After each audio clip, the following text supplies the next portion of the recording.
Hey there. I am Brandy A. McPherson, so the cool kids call me Bam. And in the spiritual community, you may know me as Priestess Ajay Aefe. And I am joined today by my lovely co-creator. I am Queen T, also known as Priestess Ifa Pomile Owari Ogonyomi, the whole tongue twister right there. And I am the practical priestess. And we've got something special for you. Go ahead, priestess. Yes. Okay, guys. So we're excited to bring to you the next installment of Politics of a Priestess. Okay. And definitely just tying in our spiritual insights with this practicality of election season and diving deep into some topics that, align and are relevant to that, right? So today we're talking about policy over party, guys. And this is just talking about voting based off of the policies and not strictly off of party affiliations or party loyalties, not just because you and your mama have always been a Democrat and have always voted Democrat. Okay.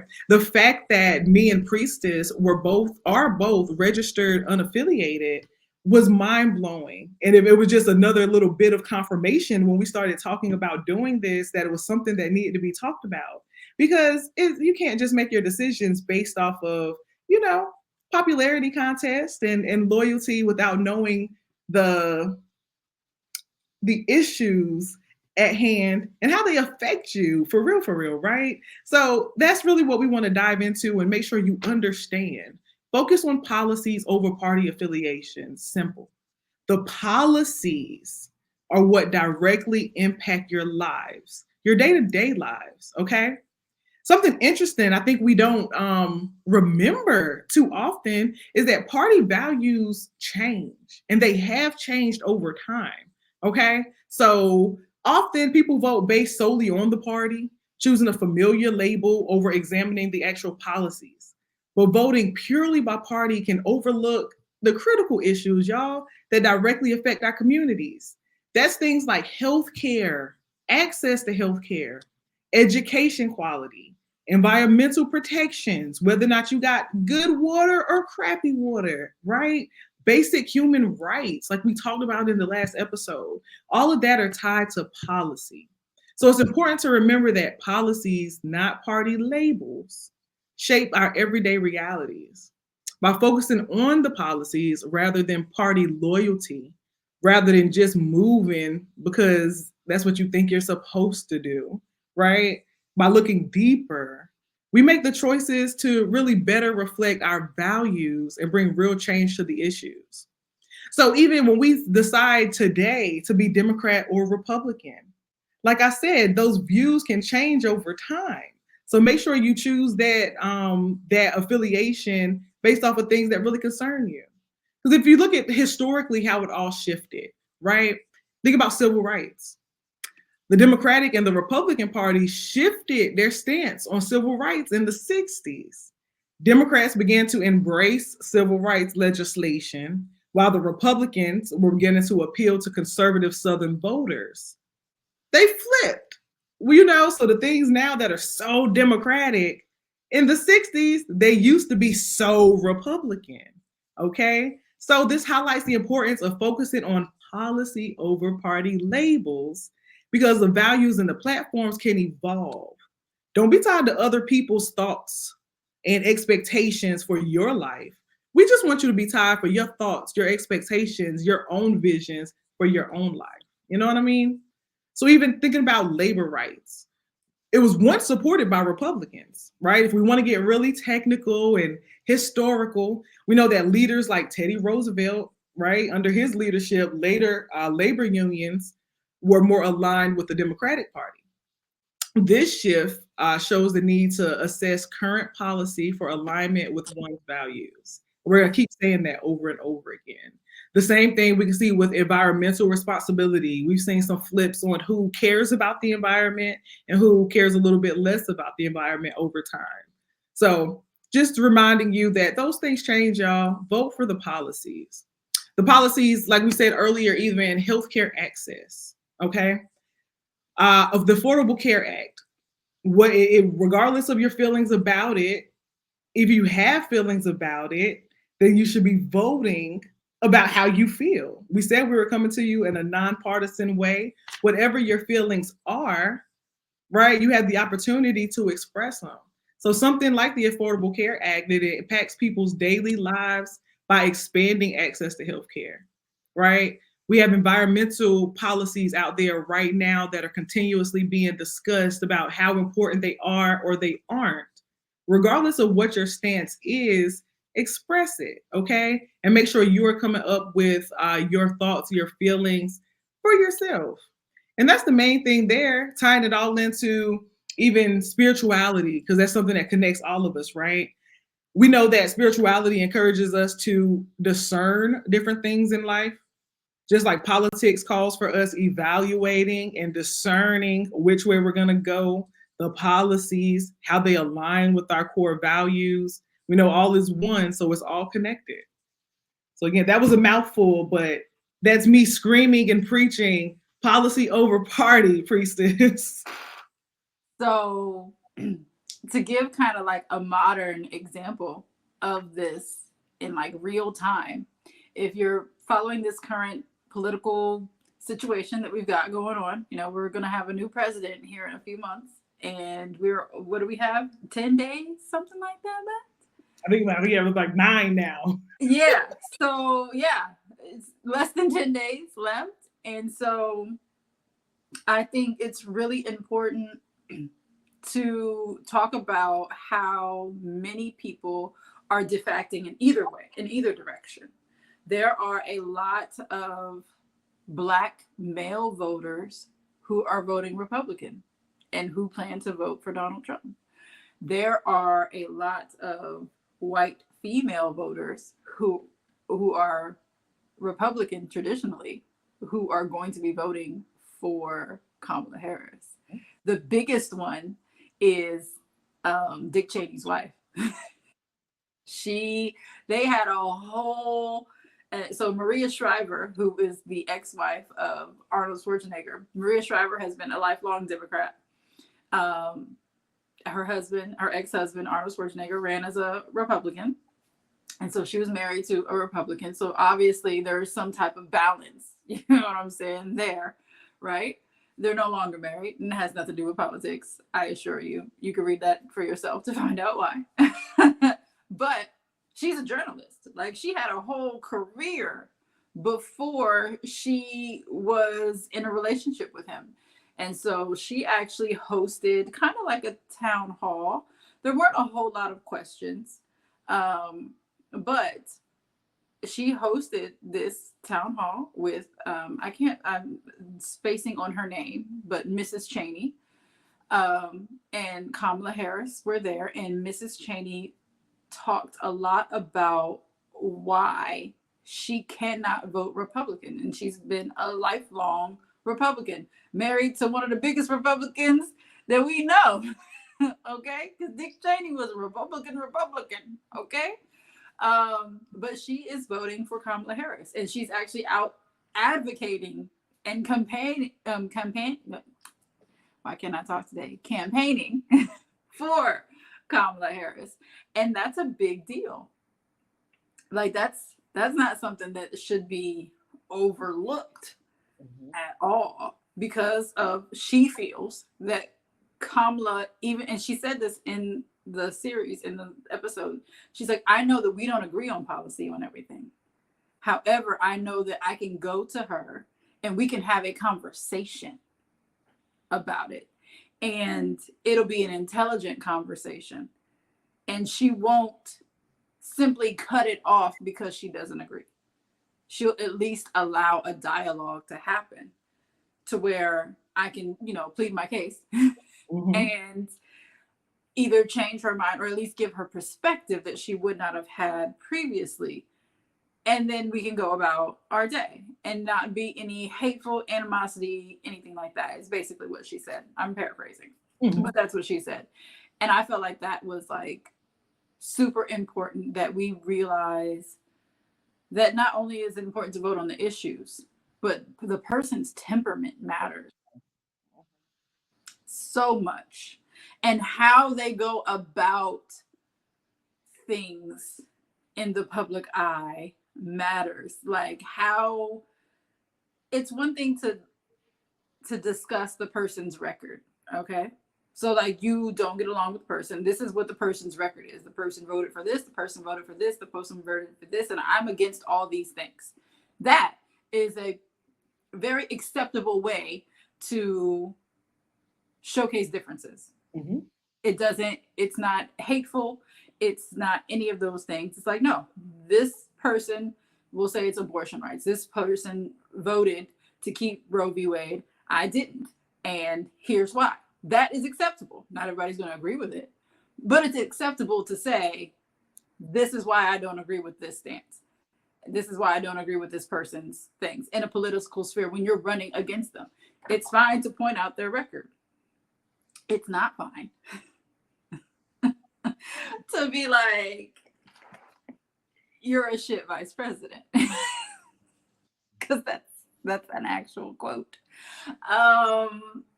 It's not fine to attack the mental capacity of someone when you yourself have not been the pillar of mental capacities. That's the best way I can put that. Mm-hmm. And I feel like a lot of people go about it completely wrong. You mentioned like pro-union stance and how it's kind of flipped now. And my son works for a company, and this company has a union. And so he got some union mail. And because it's, the political season, they don't put Democrat or Republican. That's not how they put it. They put pro-worker legislative candidates, and they listed them out by the district. So there is no R's, there's no D's.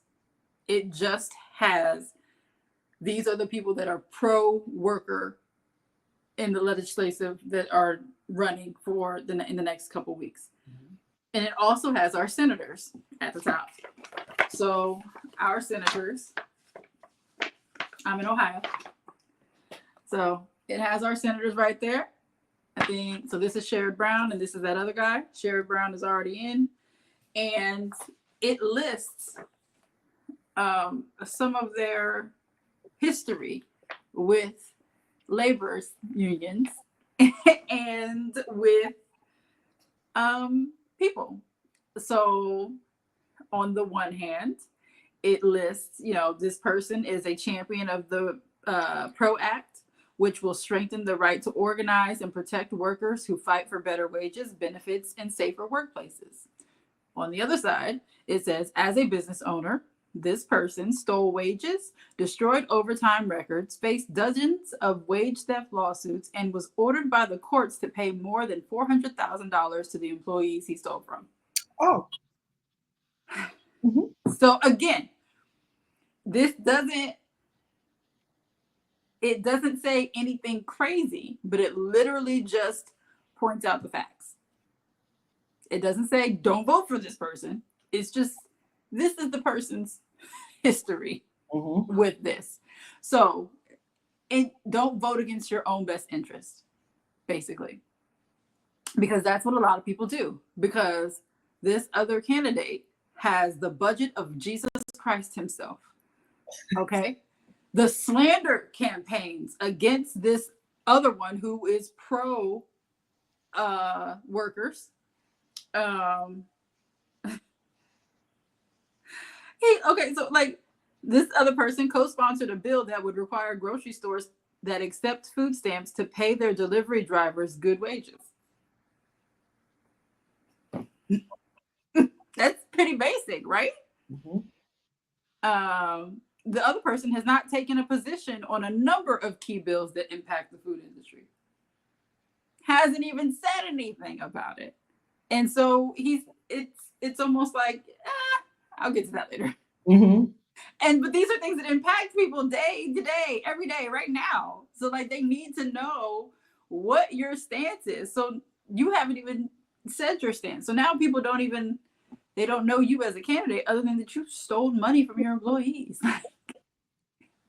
But the same person has so many crazy ads out against the current senator. Here is one of them. They have a full-page ad. It is two-sided, in color, big, okay? This is a magazine. I got a big head. It's bigger, okay? Big. And I actually posted this on my Facebook. For those of you who follow me on Facebook, I posted it because it says, Jesus grant me the budget that they have to slander, and then the senator's name. Because Jesus Christ, what? And it's very inflammatory language as well. And they're pinning him as, they're like twisting the words of the law that he introduced that actually protects people, which again, this is something we will talk about in a later episode, but it actually protects marginalized people against crime and assault and other types of discrimination. However, people are skewing it to make it seem like they're protecting little girls. Meanwhile, these are the same people that abuse little girls. And don't want to protect the little girls' rights when it comes to their reproductive health. I'm confoozled. Yeah. I love the way the union decided to get the information out there. Because like you said, it was all facts. And so it lets you now make the decision for yourself. You make the choice for yourself.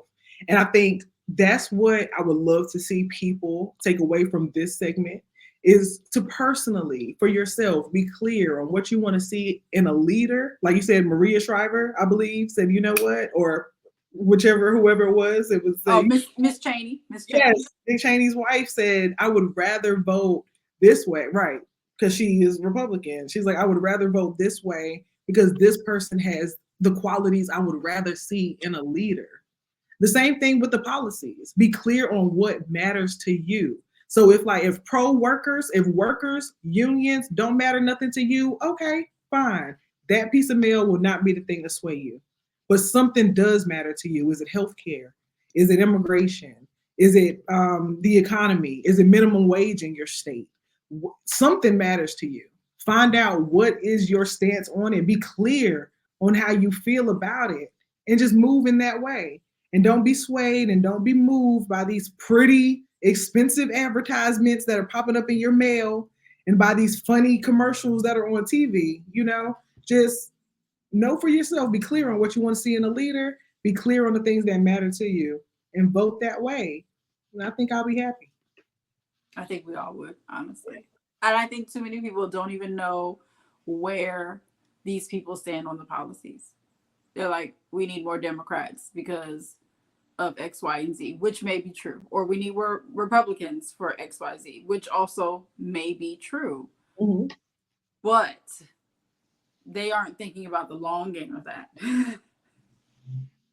And again, the temperament of certain people. There are certain people that just shouldn't be public servants. And it doesn't matter if it's a D or an R or an I or whatever other thing they come up with. Green Party. The Green Party, is that considered an I still? Don't even get me started. Anyway. There's a new party like Cornel West. You see, he just started a new party. So it's like, yeah, how do they all fall? I don't know. Now, and here, because I love Cornel West, so now here I am like, oh, so I need to do some research to see if that is more in alignment with what I want. But you have to do the research. You cannot just simply vote based on the party, because there's some Democrats where I'm like, what is this? And there's some Republican things where I'm like, no, I like that. I support that. That's a great idea. Mm-hmm. Like, I almost voted for Mitt Romney. It was kind of close there I hear you. for a second. You know what I'm saying? Not because I didn't want a Black president, but some of the policies that some of his positions on policies really made sense to me. Mm-hmm. And he was for the Affordable Health Care Act as well. He was in, and he had a version of that in his state because he was the governor of one of the New England, one of them states up there, child. Um, and so he was for that, and so he had a lot of common sense values that I could get with as president. Um, but then Obama just like kind of took over, and it was just a great time. It's a time to be alive. It was time to be alive. Hillary Clinton, I sat in that booth. I was not going to vote for Orange Daddy, however, because that's his name. I was not going to vote for Orange Daddy. However, we had Jill Stein on the ticket, right, as the independent. But I also know that in these races like this, when it's not the local parties, because independents can get in on some of the local stuff and they can win, especially if they have a good budget, if they're out in the forefront, if they're out in the community and they have a good grassroots movement. An independent can win a local election. The presidency is right now, unfortunately, independents are basically a vote for your opposition. In either way, as a Republican, if you vote independent because you can't get with Orange Daddy, which I understand, but you don't want to vote for a Democrat, and so you vote independent, that's still a vote for Kamala. If you don't want to vote for Kamala because for whatever reason, but you don't want to vote for Orange Daddy either, and so you vote for independent, that's a vote for Orange Daddy. So like, you really have to be careful with that right now. And really, I'm not even gonna call her Kamala because she's blackface body to me. Okay. No, because nobody's washing greens in the tub. Nobody. No, I washed my tub yesterday and I was like, hell no. Hell no. Even though I washed it, it's good. You could lick it. But why? Why? Nobody's. Yeah. Now, I know some people call the sink basin a tub. You know what I'm saying? So if it was a miscommunication of the word and she really meant the sink, okay. Because the sink is a tub for babies. Mm-hmm. I mean, you put the little baby tub in the sink. You know what I'm saying? You usually wash the baby in the sink for the first couple months or whatever because they can't be submerged because the umbilical cord got to fall off.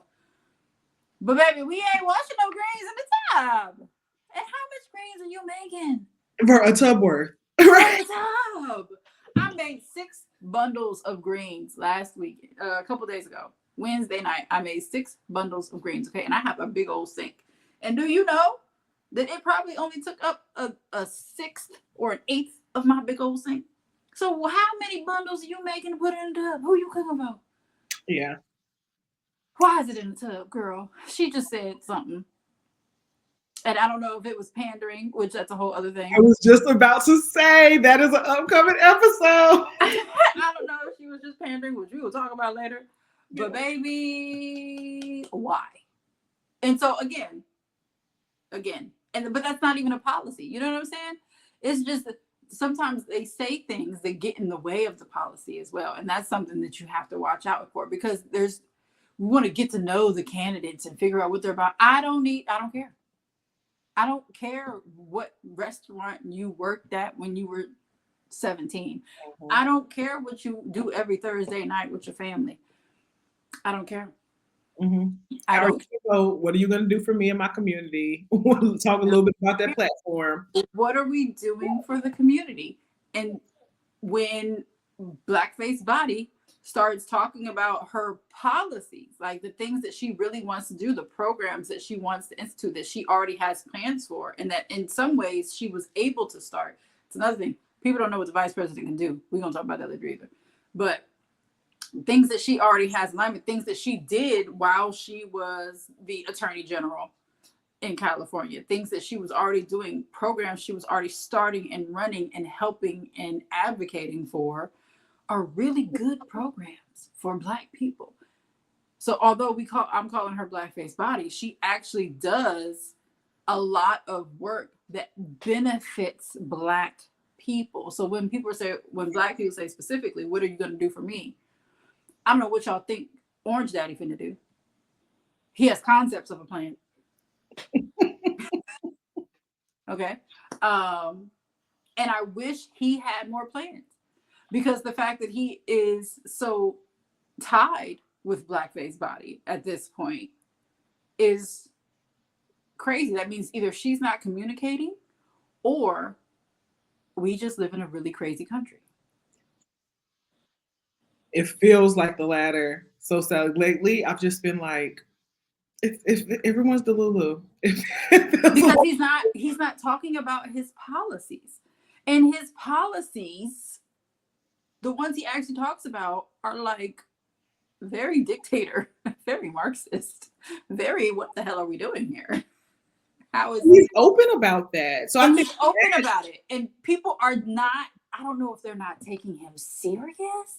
I fear that's what it is. They think that it's just talk, but if somebody shows you who they are, believe them. Like I can't, so the threat towards our democracy, which is one of the things that makes America America, it's one of the greatest freaking gifts that we have. You know what I mean? It's literally being threatened. That's the part that gets me. That we're just so embracing right now. Like you said, there are so many folks that are embracing that concept, like being okay with that. It's the embracing. And for the Republican Party, see, to me, that's crazy, because the Republican Party is all about minimal government, staying out of people's business as much as possible, right? Mm-hmm. And so, which I support. I am fully in alignment with that. Like, stay out of my business. There are certain things that the government has to regulate. Okay. There's slavery, for one.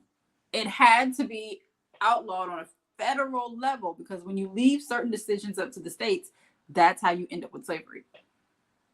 And so, again, things to consider. There is a reason why the federal government does have federal laws, and things have to go to federal court, because certain states in certain areas are inherently racist or inherently problematic when it comes to the rights of women or the rights of immigrants, which, unless you are indigenous, you are an immigrant, and you can kiss my ass if you think anything different. So like there's a reason why the federal part has to exist, and why the federal government does have to step in. There's a reason why Roe v. Wade was a thing, because the states had it and women died. And so the government had to say, no one can ban this. This is just a right, because if we allowed y'all to do it, y'all were letting women die. Coat hangers in the coochie.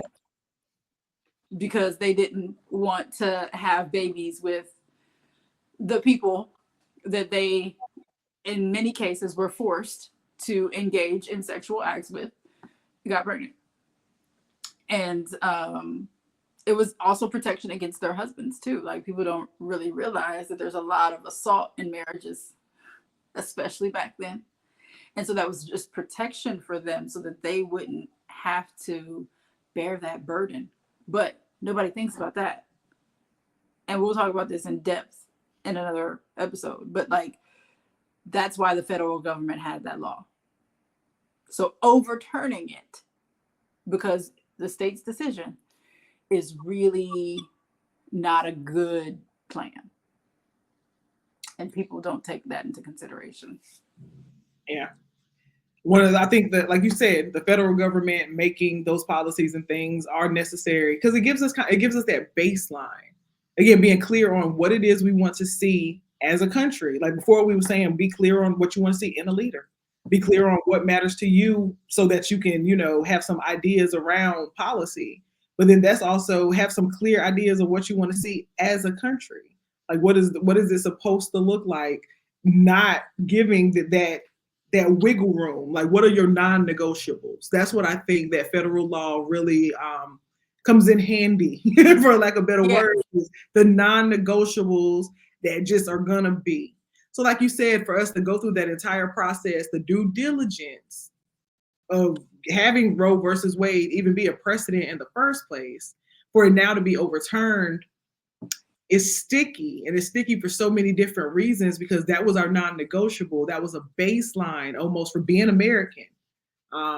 And now here we are having conversation about it again. So yeah, that, like you said, we will go in depth about it. Yes. And there's a couple other ones like slavery, which we will talk about, because there are actually slavery laws on the ballot this year. And so you need to know, A, if your state has a slavery law that's on this ballot, and what it actually says, if it's anti-slavery or pro-slavery, because there's a difference. And how your senators, how your Congress people, how your governor, how all of them feel about these bills, because they too are voting for them. Even if their vote doesn't sway it, they are still voting for it, just like everybody else. And we're going to talk about voting down the ballot as well, because, child, that's a whole other issue. So I think this was informative. I hope you learned something. I hope you consider some things that maybe you didn't consider before about simply voting based on the letter next to someone's name. Because baby, that ain't it. Priestess. That is it. I completely agree. So just remember, if you don't remember anything else, is policy over party. Policy over party, y'all. See you in the next episode. Peace.